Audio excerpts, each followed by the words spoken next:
자, 고린도후서 12장입니다. 12장. 약한 것을 자랑하다. 우리 이제 11장에서도 자신의 약한 걸 자랑한다는 말을 한번 했었어요. 연결된 개념입니다. 제가 1절부터 읽겠습니다. 정녕 자랑하는 것이 내게 유익하지 못하나 내가 주의 환상들과 계시들을 말하리라. 내가 14년 전에 그리스도 안에서 한 사람을 알았는데 그가 몸 안에 있었는지 나는 말할 수 없고 몸 밖에 있었는지 나는 말할 수 없지만 하나님께서는 아시느니라. 그 사람이 셋째 하늘로 끌려 올라갔느니라. 내가 이런 사람을 아노라. 그가 몸 안에 있었는지 몸 밖에 있었는지 나는 말할 수 없지만 하나님께서는 아시느니라.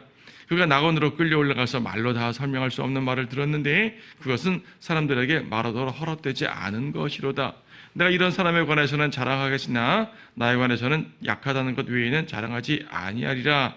내가 설령 자랑하려고 해도 어리석은 자가 되지 않으리니 이는 내가 진실을 말하기 때문이라. 그러나 나는 어떤 사람이 나를 보는 것과 나에 관하여 들은 것 이상으로 나를 생각하지 않을까 해서 삼가노라. 지극히 위대한 계시대의 풍성함으로 인하여 내가 자고하지 않도록 육체의 한 가시 즉 사탄의 사자를 내가 주셨으니 그가 나를 쳐서 자고하지 못하게 하려 함이라. 이를 위하여 3번이나 그것을 내게서 제거해달라고 주께 간구하였는데 주께서 내게 말씀하시기를 내 은혜가 내게 충분하도다. 이는 내 능력이 약한 데서 온전하게 됨이니라고 하셨느니라.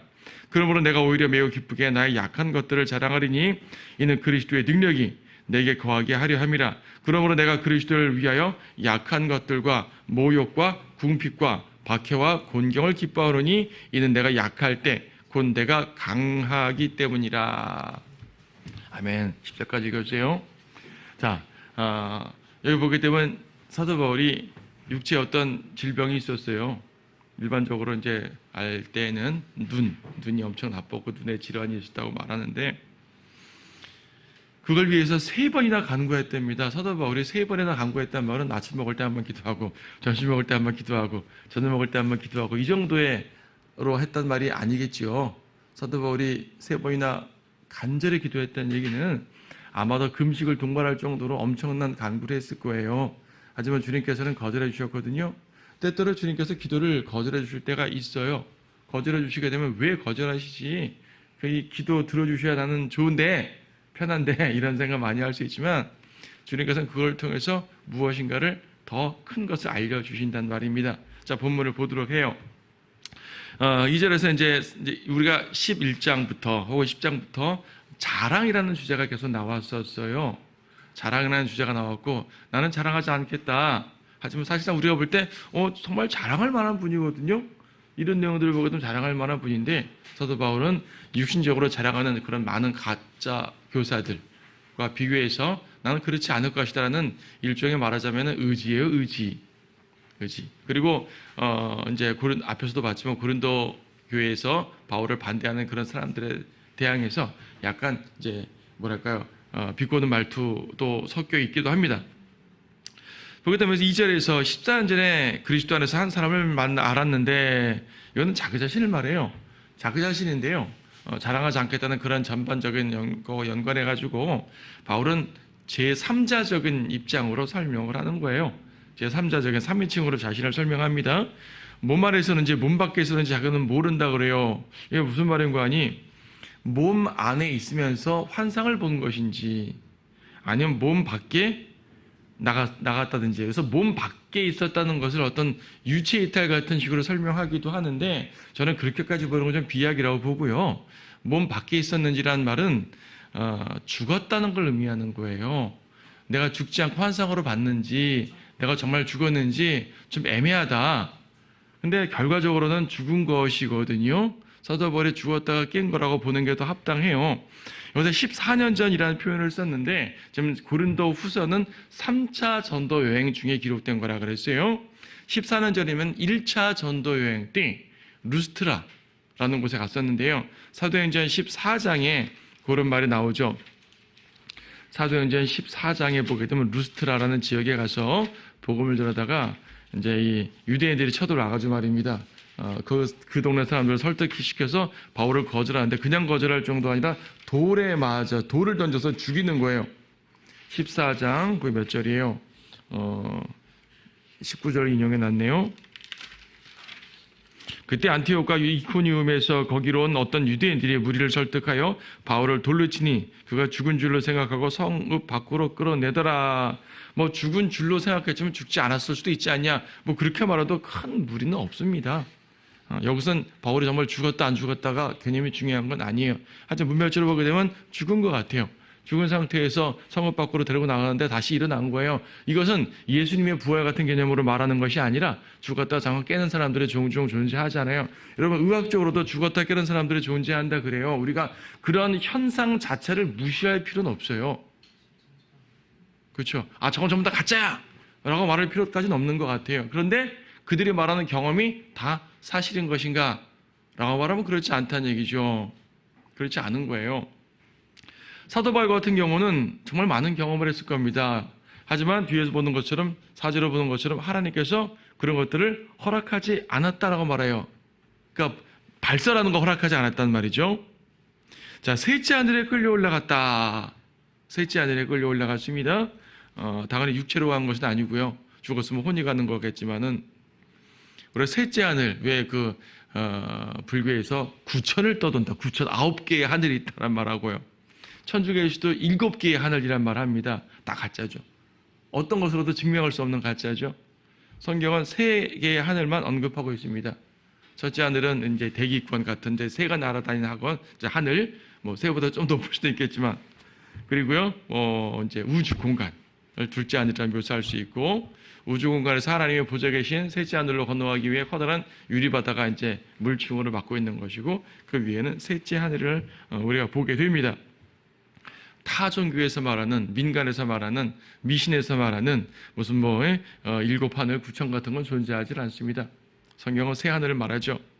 우리가 이제 보통 영어로 구분할 때 첫째 하늘 스카이 그러고, 둘째 하늘 스페이스 우주공간이라고 그러고, 셋째 하늘 헤븐 그러잖아요. 그래서 다른 문맥 없이 그냥 헤븐 하게 되면 하늘나라를 보통 말하긴 해요. 근데 여러분 킹제임스 성경에서는요, 첫째 하늘, 둘째 하늘도 전부 다 헤븐이라고 써 있어요.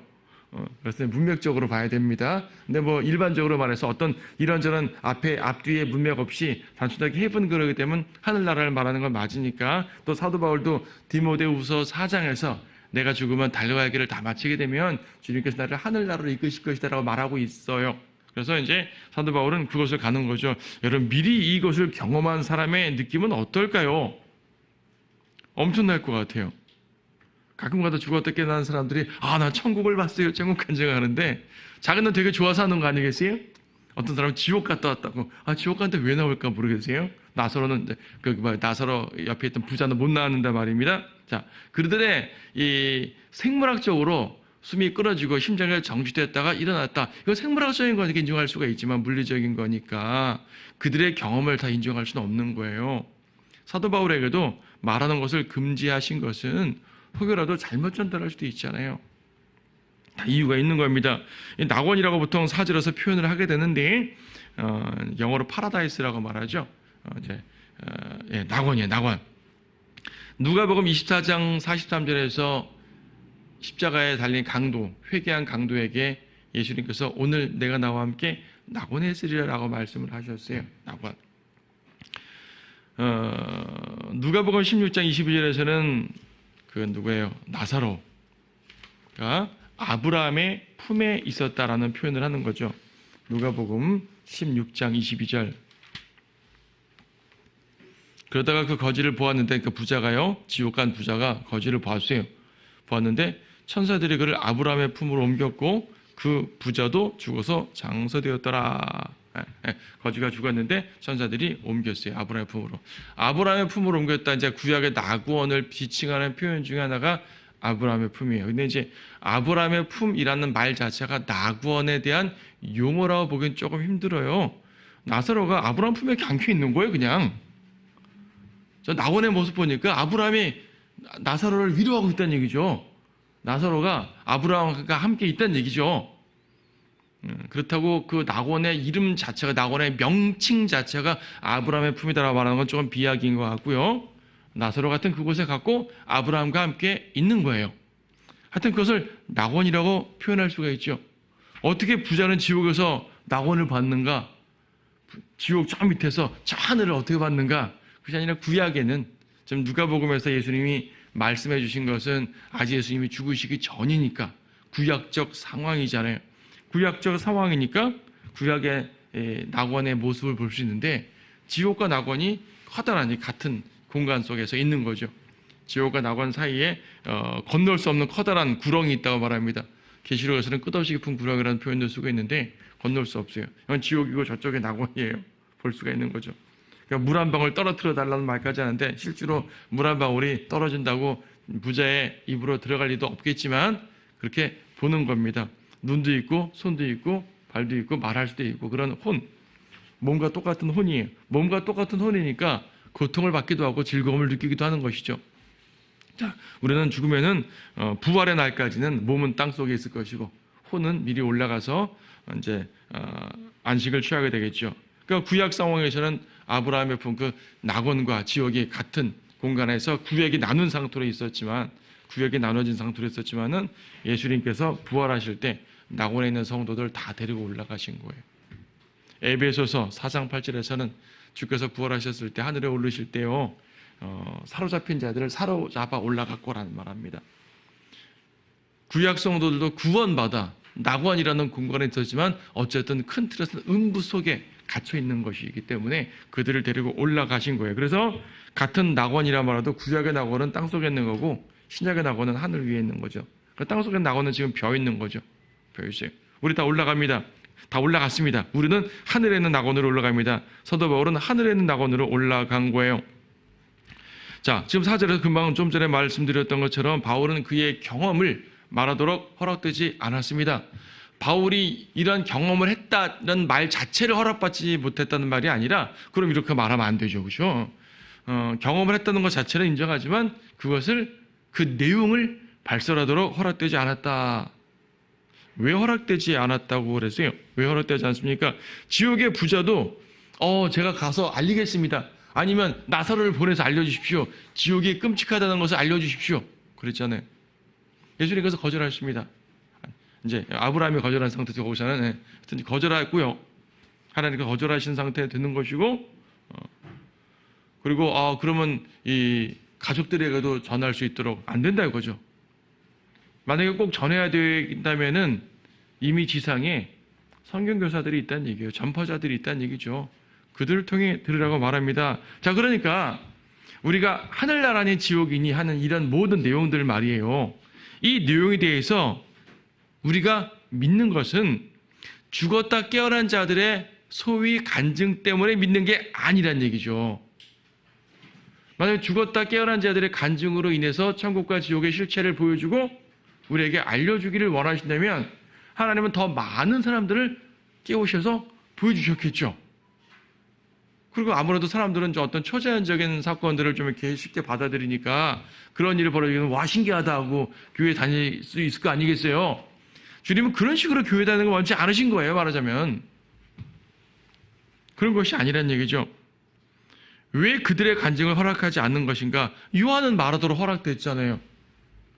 요한은 요한계시록 4장 5장 보게 되면 하늘의 모습을 자세히 기록했어요.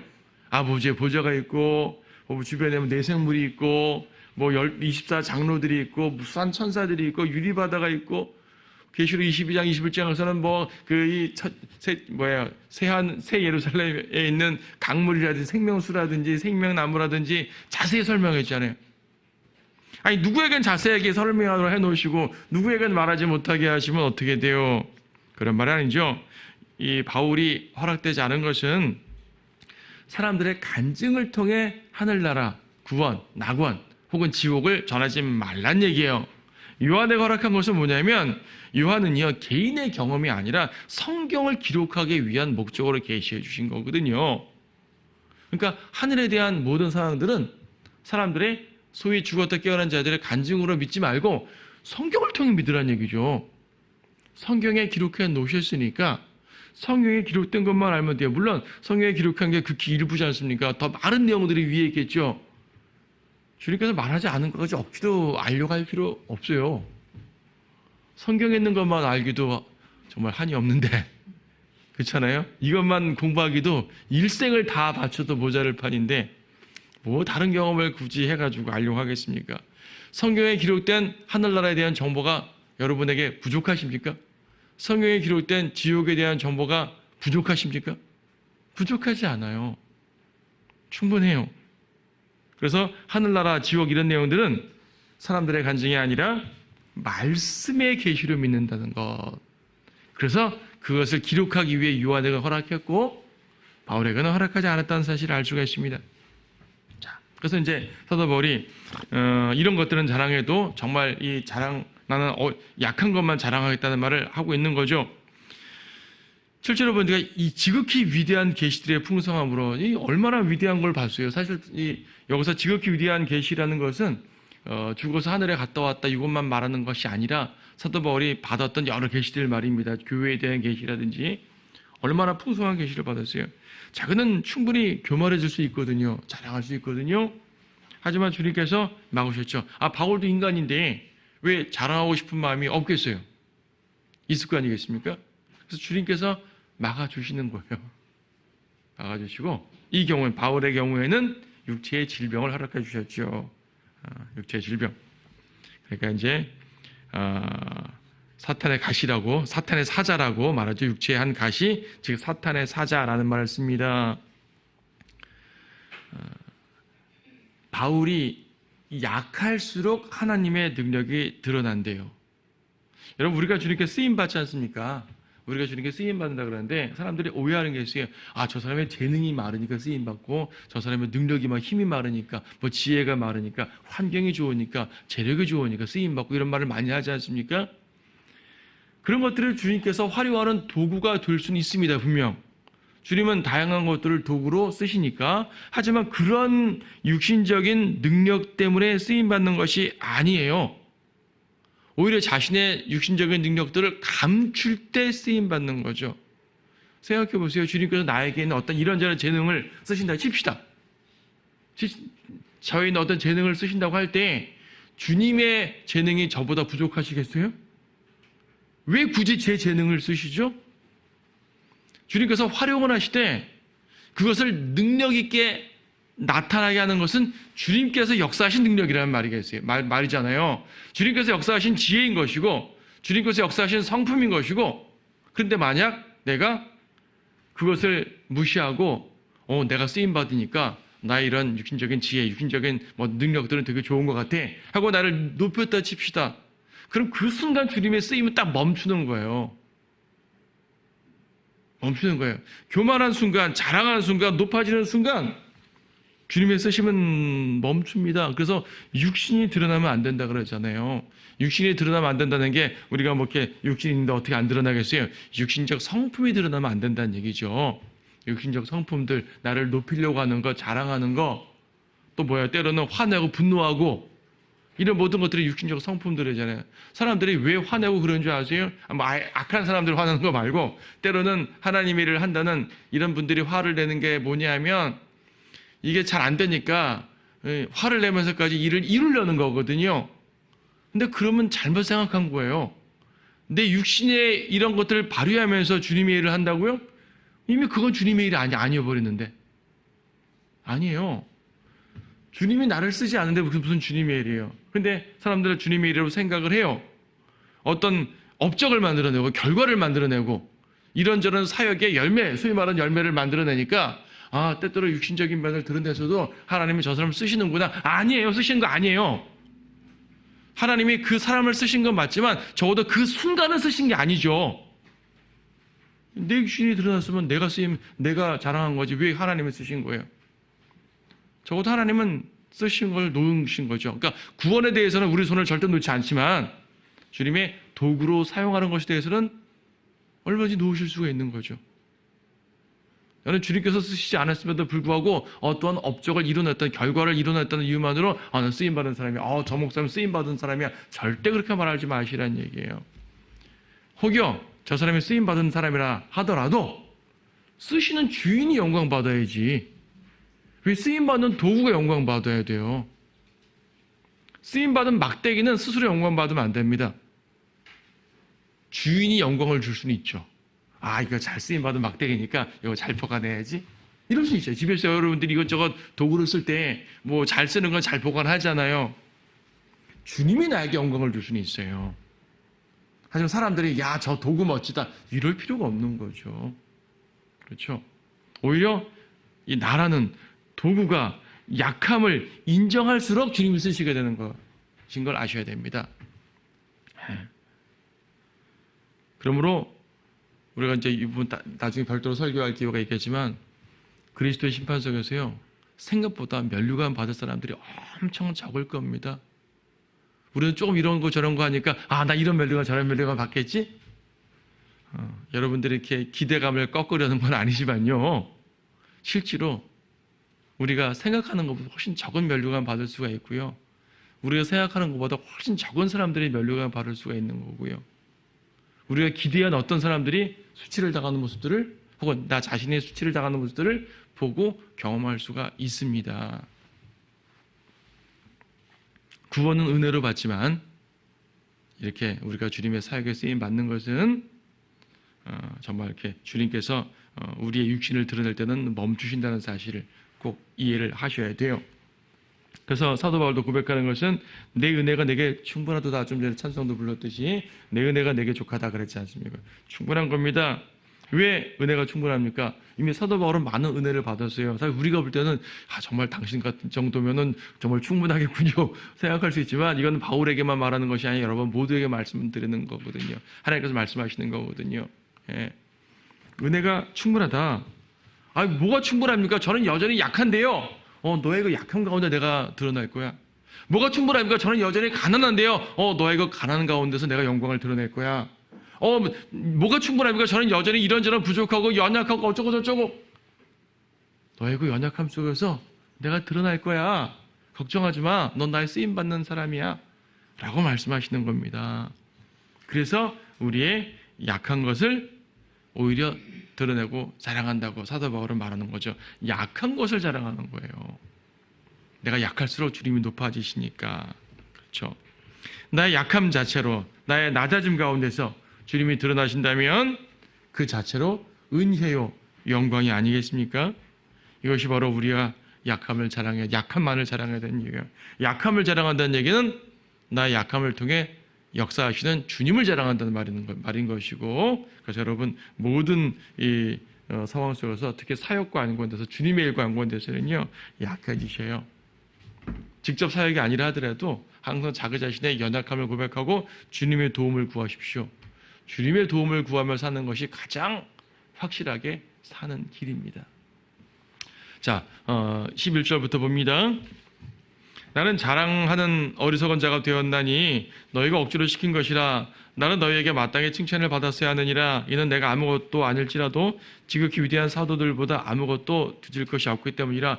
내가 자랑할 수밖에 없는 상황이 되어버렸다는 얘기죠. 그러니까 이 고린도 성도들이 사도 바울을 너무나 거절하고 하다 보니까요, 어쩔 수 없이 이런 논리로 말할 수밖에 없는 거지만 사실은 난 나를 자랑하지 않겠다 그 말입니다.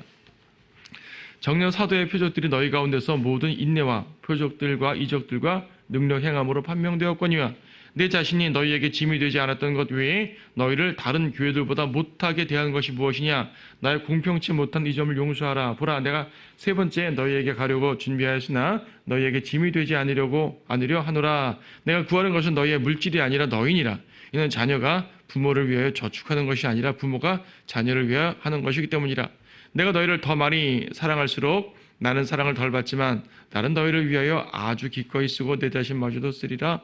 하여간 내가 너희에게 짐을 지우지 않았는데도 교활한 자가 되어 너희를 간계로 붙들었다고 하니 내가 너희에게 보낸 사람들 중 어떤 사람을 통하여 너희에게서 무슨 이득을 담내더냐? 내가 디도에게 권하여 한 형제를 그와 함께 보냈는데 디도가 너희에게서 이득을 탐내더냐? 우리가 같은 영 안에서 행하지 아니하더냐? 같은 보조로 행하지 아니하더냐? 또 너희는 우리가 너희에게 우리 자신을 변명하고 있다고 생각하느냐? 우리는 그리스도 안에서 하나님 앞에 말하느니라. 그러나 참으로 사랑하는 자들아, 우리가 하는 모든 일은 너희를 세우기 위함이라. 내가 두려워하는 것은 내가 갔을 때 내가 바라던 대로 너희를 보지 못할까 함이요, 또 너희가 바라지 않는 그러한 나를 너희에게 보이게 되지 않을까 함이며, 거기에 다툼과 시기와 분노와 경쟁과 험담과 수금거림과 교말이나 소요가 있지 않을까 함이라. 또 내가 다시 가면 나의 하나님께서 너희 앞에서 나를 낮추시지 않을까 하며 전에 죄를 지었으나 그들이 범한 부정함과 음행과 세욕을 회개하지 않은 많은 자로 인하여 애통하게 되지 아니할까 함이라. 바울이 매우 간절하게 자신의 개인적인 말을 막 쏟아낸 것을 좀 볼 수 있죠. 뭐 감정을 좀 섞인 것 같은 느낌도 좀 받습니다. 고린도 사람들이 얼마큼 바울을 반대했으면 자랑하지 않겠다 해놓고 자기의 자랑도 사실 어느 정도 말하고 있잖아요. 그런 내용 얼수 없이 이런 논리를 통해 말하는 것뿐입니다. 그러나 정말 바울이 말하는 것은 무엇인지를 보도록 해요.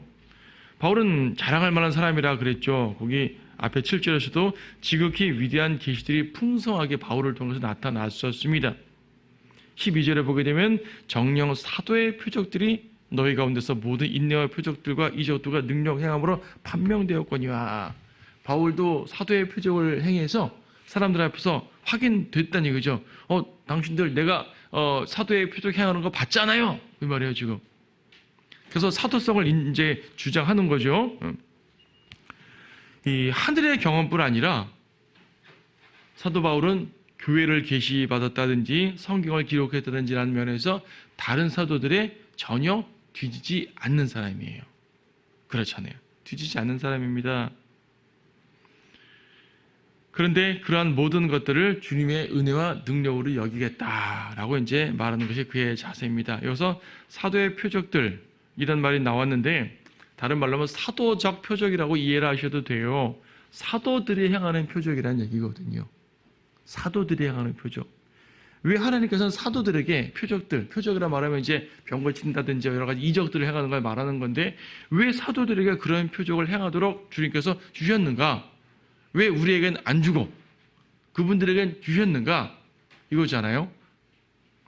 예수님께서 많은 표적들을 행하셨죠. 예수님께서 병자들을 고치고 많은 표적들을 행하셨단 말입니다.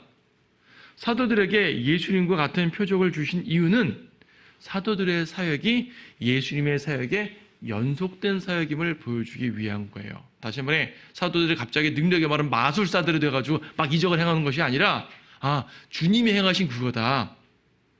내가 행하신 것은 주님이 행하신 그것이니까 바로 예수님이 하나님의 아들이시라는 것, 예수님이 왕이시라는 것을 제자들이 계속적으로 증인이 되어서 전파하는 거예요.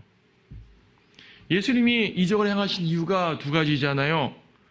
유대인들에게 예수님이 구약에 예언된 메시아, 왕임을 드러내기 위해서 이적을 행하셨어요. 구약 예언들 보게 되면 메시아가 올 때 이적을 동반한다는 말이 등장하거든요. 그러니까 이적을 행해야지 메시아인가 보다 알 거 아니겠어요. 또 뭐예요? 자신이 하나님의 아들이심을 드러내는 도구가 기적이었어요. 어떤 인간 마술사도 그러한 기적을 행하지 못하죠. 어떤 인간 마술사 불러와서 보리빵 5개로 5,000명 먹여보러 하세요. 됐는지. 어떤 인간 마술사 데리고 와가지고 갈릴리 바다 건너가 보라 하세요. 각각 마술사들이요 물 위에 뜨는 시범 보일 때 있습니다. 그건 정말 여러 가지 이제 이 트릭을 써가지고 물 위에 뜨는 것처럼 하는 것이지 정말 풍랑 있는 바다를 걸어가 보라고 해보세요. 누가 해요? 기적을 믿지 않는 사람들은 예수님이 길 이제 건너간 건 이제 살얼음 뜬 그 얼음 바다를 이렇게 건너간 것이다. 아니 얼음 바다 살얼음이 떠도 저 풍랑이 막 있는 가운데서 살얼음이 뜨고 그럼 배가 거기 어떻게 떠요? 그리고 살얼음은 무너지죠. 엄청 두꺼운 얼음 정도 돼야 사람이 걸어가는 거죠. 엄청 두꺼운 얼음이 있으면 거기에 배가 가요? 안 되잖아요. 말이 안 되죠. 주님의 이적은 그분이 하나님의 아들이심을 증명해내는 도구였어요. 제자들의 표적은 바로 예수님이 행하신 그 목적을 지속적으로 이어지게 해드리는 겁니다. 증거하는 거죠. 자, 예수님은 죽었잖아요. 많은 사람들 앞에서 그분의 능력을 나타냈는데 사람들이 와 메시아다 했는데 예수님은 죽었잖아요. 그럼 사람들 볼 때 가짜였네. 근데 제자들이 그 일을 계속 한단 말이죠. 그것도 그냥 하는 게 아니라 예수님의 이름으로 그 일을 하더라는 얘기죠. 가짜가 아니었구나. 사실이었구나. 물론 부활도 하셨지만. 그래서 예수님의 부활과 또 사도들의 표적으로 말미암아 하나님께서는 이제 예수 그리스도를 높이고 예수님이 왕이시오 하나님의 아들이심을 증거하라고 사도들에게는 표적들을 허락해 주신 거예요. 이게 사도의 표적들의 목적이에요. 목적. 그러니까 예수님의 표적은 사도들에게 계승된 거예요. 근데 사도들의 표적은 계승되지 않았어요. 왜 계승되지 않았을까요? 계승이 필요 없으니까. 왜 필요 없죠? 성경을 기록했으니까. 그렇죠. 그러니까 그리스도의 표적이 사도들에게 계승된 이유는 사도들의 전파하는, 복음 전파하는 모든 것이 그리스도께로부터 왔다라는 걸 증명하는 건데, 사도들의 표적이 계승되지 않은 이유는 성경에 기록되어 있으니까 성경을 통해 복음을 전파하는 거고 성경을 통해 그리스도가 전파되는 거기 때문에 우리는 어떠한 표적이나 이적이 없어도 전할 수가 있습니다. 하나님의 기록된 완성된 말씀은요, 모든 기적들보다 우월해요. 더 높아요. 그래서 시편 138편 2절에서도 주님께서 주의 말씀을 그분의 모든 이름보다 높인다고 말씀을 하셨잖아요. 그래서 이제 그렇습니다. 당시 이제 바울을 거절하던 고린도 이 교회인들이 바울을 계속 거절한 사람들이 있었지 않습니까? 바울은 그들에게 이제 책망을 하는 거예요. 근데 이 바울을 거절했던 고린도들이 뭐라고 바울을 계속 이제 비난했냐면, 우리가 앞에 10장에서 봤죠. 바울은 뭐 편지로는 좀 잘 쓰는 것 같은데 언변이 부족하고 직접 대하면 형편없다. 형편없지 않다고 지금 바울이 말했어요. 또 이들은 뭐라고 바울을 비판하냐면, 바울은 제대로 된 사도가 아니다. 바울이 제대로 된 사도가 아니고 유대에서 사역하는 베드로, 야고보 이런 분들이 제대로 된 사도다. 나는 그분들을 통해서 왔다라고 이제 가와서 계속적으로 행위복음을 전했잖아요. 가짜 복음을, 거짓 복음을 전했단 말입니다. 아니라고, 사도 바울은 아니라고 말하죠. 그들이 거짓 복음이라고 말했습니다. 그리고 나도 위대한 사도보다 부족하지 않아요 라고 말하는 겁니다.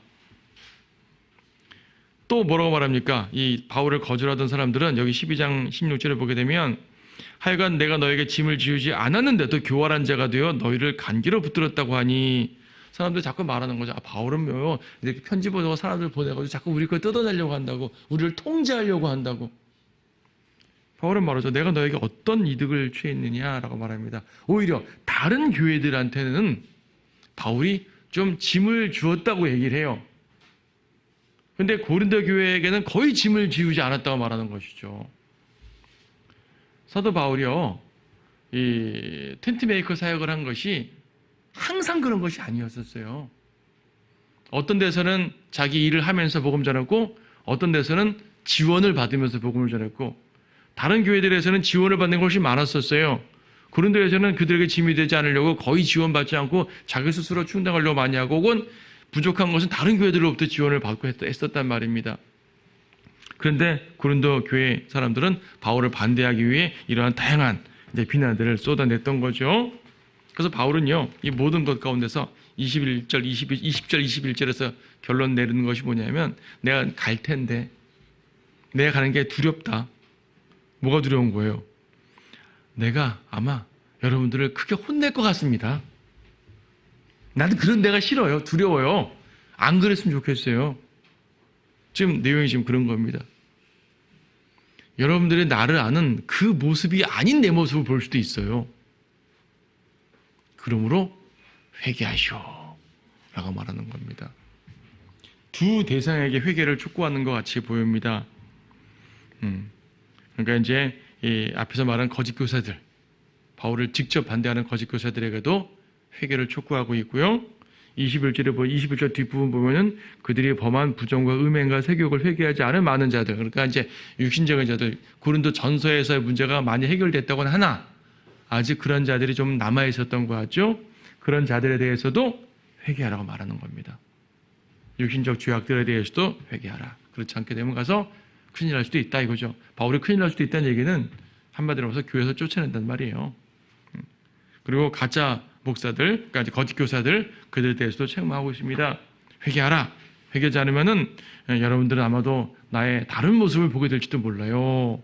그런 모습을 나타나는 것이 두렵습니다. 그렇게 되지 않도록 우리 서로 은혜롭게 볼 수 있도록 하기 위해서 여러분들 미리 회개하십시오. 이러한 권면을 하는 것이 20절, 21절의 내용이에요.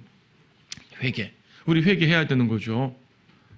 제가 자주 이 주제는 여러 번 말씀드렸지만, 회개라는 용어를 구원받는 것에만 한정시키지 마세요. 구원받을 때 죄인이 구원받는 건 명백한 회개예요. 이거는 이런저런 자기의 구체적인 지은 죄를 회개한다는 말이 아니죠. 내가 죄인이라는 것 자체를, 내 상태를 회개하는 거예요. 만약 내가 지은 죄, 어제 지은 죄, 그저께 지은 죄, 이런 것들 하나하나 들춰서 회개한다면 기억나지 않은 죄는 또 어떻게 하겠어요? 나중에 기억나면 그때 회개 못했는데 아직 나 구원 안 받았나 보다 이럴 거예요? 그런 거 아니잖아요. 구원받을 때 하는 회개는 물론 내가 구체적인 죄들이 당연히 떠오르면 그것도 자백하는 건 맞겠지만 그보다는 내가 죄인이라는 본질적인 상태를 회개하는 걸 돌이키는 거예요. 하지만 구원받은 이후의 회개는 뭐냐면 구체적인 죄들에 대해서 자백하는 걸 회개라고 말해요. 자백과 회개는 사실 다른 용어가 아니에요. 동의어인데 관점을 약간 포인트를 달려 말하는 거죠. 자백이라는 얘기는 주님께 고백하고 인정하는 걸 말하는 것이고 회개라는 말은 돌이키는 걸 말하는 거기 때문에 이제 말하는 포인트가 좀 이렇게 다른 것이지 크게 말하는 같은 동의어로 쓰이는 거예요. 우리는 죄 짓고 자백한다 그러잖아요. 요한일서 1장부터 자백하며 용서한다 그러잖아요. 여기 회개하라 그러잖아요. 구원받지 않은 자들에게 회개하라는 말이 아니에요. 구원받은 성도들인 고린도 교회 성도들이 이런저런 죄를 지은 사람들 회개하란 말이죠. 물론 고린도 교회 안에 가짜들도 들어와 있으니까 그들도 회개하겠지만 그들은 자기 행위의 회개가 아니라 그들의 본질의 회개를 해야 됐거든요. 구체적인 죄들을 회개하라고 말해요. 여러분 우리가 살면서 이런저런 구체적인 죄를 질 수가 있죠. 구원받은 성도들은요 이미 본질적인 회개는 이루어졌으니까 구체적인 자백들을 함으로써 우리를 돌이키고 진정한 회개는 어떠한 경우든지 간에 진정한 회개는 다시 죄를 짓지 않겠다는 마음으로 죄에서 떠나는 거예요. 그럼 또 질문하죠. 앞으로 난 죄를 또 지을 게 뻔한데요? 내 경험상 죄를 짓기 뻔하잖아요. 저는 자백하고도 또 죄를 졌단 말이죠. 많은 분들이 그렇다는 얘기죠.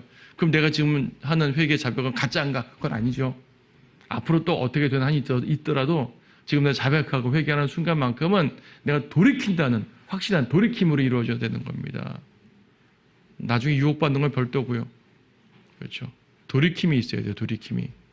사도 바울도 고린도 성도들에게 구체적인 돌이킴을 요구하고 있습니다. 우리가 주님께 쓰임 받으려면 나 자신을 높이지 말고 낮춰야 되는 것도 맞지만 돌이킴이 있어야 되는 거예요. 돌이킴이 있어야지 주님께서 여러분들을 쓰실 것입니다. 말씀 안에서 하여튼 이 주님의 뜻을 발견하고 나아가는 여러분들 됐으면 좋겠습니다.